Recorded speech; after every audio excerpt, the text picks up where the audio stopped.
Hi, Chef. I completely agree with that. I mean, that you have the time that you have right now, you use it to the best, use it in the best way possible.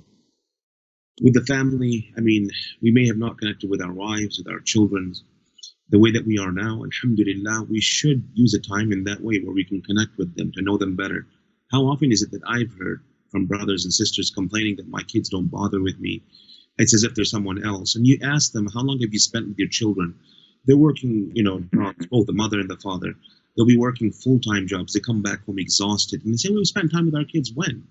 They spend time with them maybe on a Saturday or a Sunday, maybe sometimes on the Friday when it's off, and that is it. So the children grow up not knowing the parents, and then the parents complain afterwards, oh, my kids, look at them.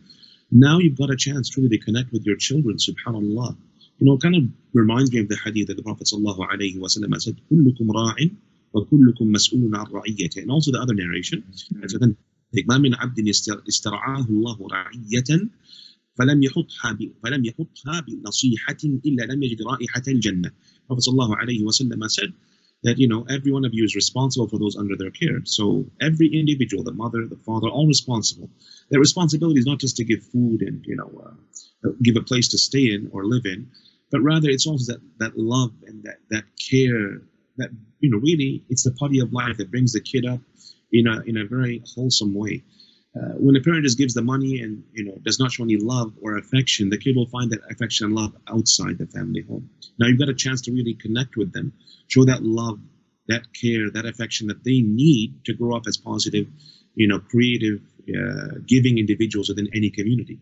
Prophet ﷺ said in the second hadith that I read from Sahih Bukhari that anyone who was given a responsibility, any children to take care of, a family, and they neglect that duty, they would not smell the scent of Jannah, subhanAllah. And this is in Sahih al-Bukhari.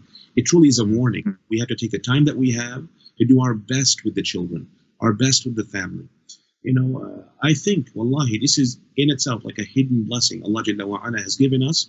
We stay inside. That's all you're hearing right now from those in leadership roles. I mean, in the government, local governments, and from the mayor and everyone else. Stay at home. Stay at home. So alhamdulillah, use that time to stay at home. Use it wisely to connect with your kids on that level, inshallah. I want to share with you there's an ayah from the beginning of this whole musibah that I always reflecting upon, that it's ajib, subhanallah. And this is in Surah Al-Nahl, verse 120, where Allah subhanahu wa ta'ala says, Inna Ibrahima kana ummatan qanitan lillah hanifa wa lam yaku min al-mushrikeen. So Allah subhanahu wa ta'ala describes Prophet Ibrahim alayhi salam as being an ummah. So in your mind, Ibrahim, an individual, and yet Allah describes him as an ummah. I mean, the ulama have discussed what ummah over here refers to, a person who guides others through his behavior, through his akhlaq. He himself is a role model, an example, living by the commandments of Allah subhanahu wa ta'ala, doing the best in that regard.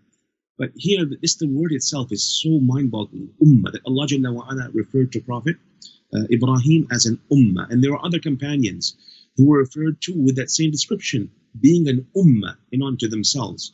I think it was who was also given that description of being an ummah, subhanAllah, because when Rasulullah sent him to Yemen, he was an individual who all of Ahlul Yemen basically came to Islam on account of what they saw in him. They heard from him, they saw in him that sincerity, and they became Muslims, subhanAllah.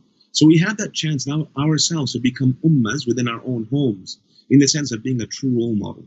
You don't want the kids to see, the father sitting down watching TV 24/7, not even sharing a moment with the kids, with the wife, disregarding them. That's not what we want. We don't want people to abuse it that they have. They should use it in a productive, Islamically productive way that is pleasing to Allah subhanahu wa ta'ala. Do I feel that the New York police are providing enough protection, or do I have to have protection of my own? I look for protection from Allah.